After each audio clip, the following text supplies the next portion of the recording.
People have always been fascinated by Meghan Markle, right? But let's face it, they've never truly known her. Not really. That's what Tom Bauer, the fearless investigative writer, said, and we should all be paying attention. You know when Tom speaks, he's got something real to say. And boy, does he have something to spill about Meghan Markle. Behind all those magazine covers, the speeches, and those fancy interviews, there's a much darker, hidden truth. It's not the fairy tale we've all been led to believe. Oh no, it's a twisted story sewn together with hidden relationships, secret favors, private jet rides, and a lifestyle that shouldn't even be possible based on the little income she's publicly earned. And guess what? Tom Bauer is about to drop some bombshells. And the phrase, invisible hands behind Meghan. Yeah, that's what he calls it. Curious, right? What does that even mean? The mystery deepens as Bauer pulls us into a world of money, power, and connections that most people will never see. It's all happening in the shadows, and Tom Bauer knows exactly who's pulling the strings. And guess what? We're here to reveal it all, starting with the question that no one has been brave enough to ask. How in the world does Meghan Markle live like a billionaire when her public deals are crumbling? Seriously, her life looks like something out of a Hollywood movie, but the numbers just don't add up. Private jets? Check. Designer clothes?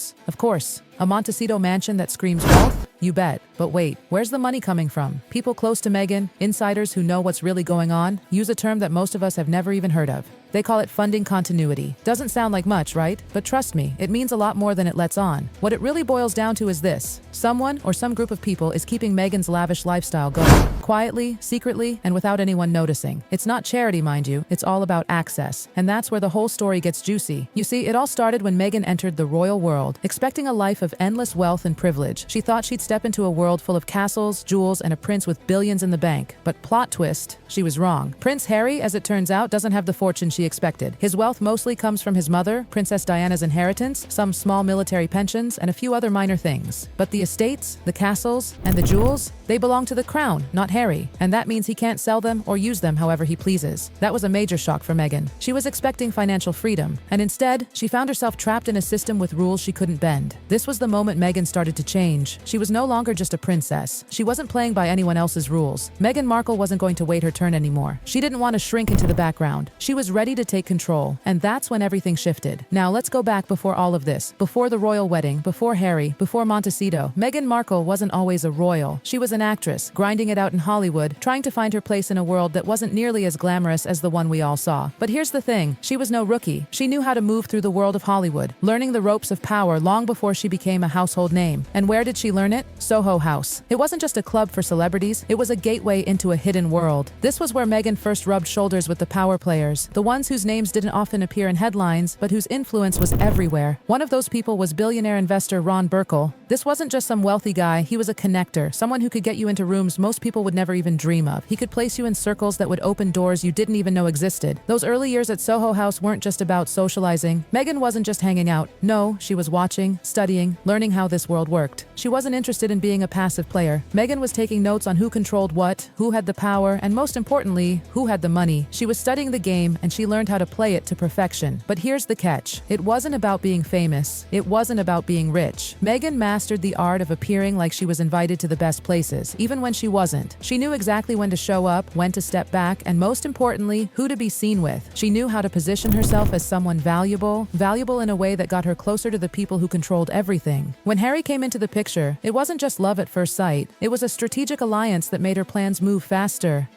She wasn't just after the fairy tale, she had bigger ambitions. And now, here's where it gets even more interesting. Fast forward to Meghan and Harry settling into their Montecito mansion. On the surface, everything looks great. But behind the scenes, things aren't as rosy as they seem. Public projects are falling apart. Netflix, silent, Spotify, gone, the Sussex brand, fading. But Meghan's lifestyle, it's thriving. Private jets, high-end security, a mansion that needs an army to maintain. It's like nothing has changed for her. So where's the money coming from? Well, that's where things start to get even more mysterious. Insiders close to Meghan's circles say that she's always had quiet supporters. And no, these aren't just random fans or kind-hearted friends. These are powerful benefactors, people who have money, influence, and connections. They're not supporting Meghan out of the goodness of their hearts. No, they're funding her because she represents something valuable to them. She's a bridge between Hollywood and royalty, a connection between activism and media influence. These people don't care about profit. They care about access, keeping Meghan in the public eye, keeping her visible, keeps their world connected. It's not about charity, it's about positioning, about staying relevant in the circles they control. Meghan doesn't just get by because of her own efforts. She gets by because the people behind her understand the power of keeping her visible. But as always, nothing comes without a price. These benefactors expect loyalty. They expect silence. They expect discretion. Meghan's image? It's not just hers anymore. She's not just a duchess. She's a symbol, a bridge between worlds. But if you want to understand the truth, you have to follow the money. And that, my friend, is what we're doing. We've connected the dots. From the early yacht trips to Soho House, to the quiet benefactors who have funded her rise, to the mysterious funding continuity that's kept her lifestyle intact. It's all coming together now. Meghan's life has never been a fairy tale.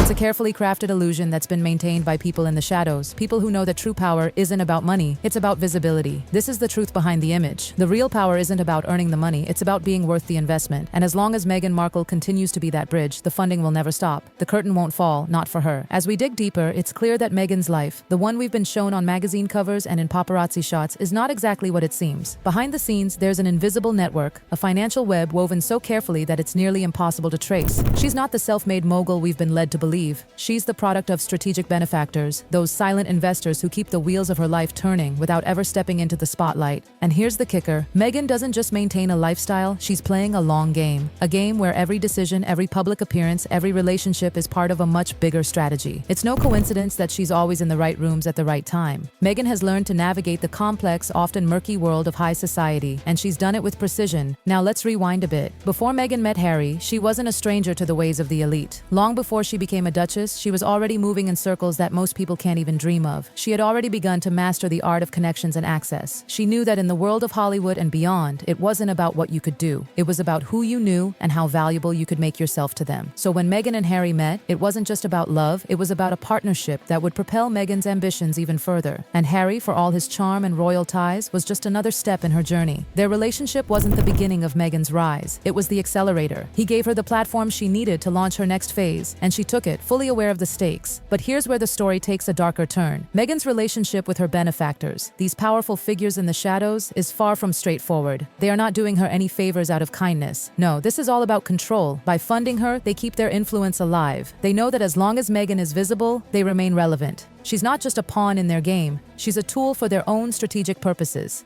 Meghan Markle isn't just a celebrity or a royal. She's a brand, an asset, a symbol. But this life, this carefully constructed image, doesn't come without its sacrifices. Meghan can't afford to slip up. She can't afford to disappoint those who are quietly bankrolling her. Because when you rely on benefactors to fund your image, you also rely on their power.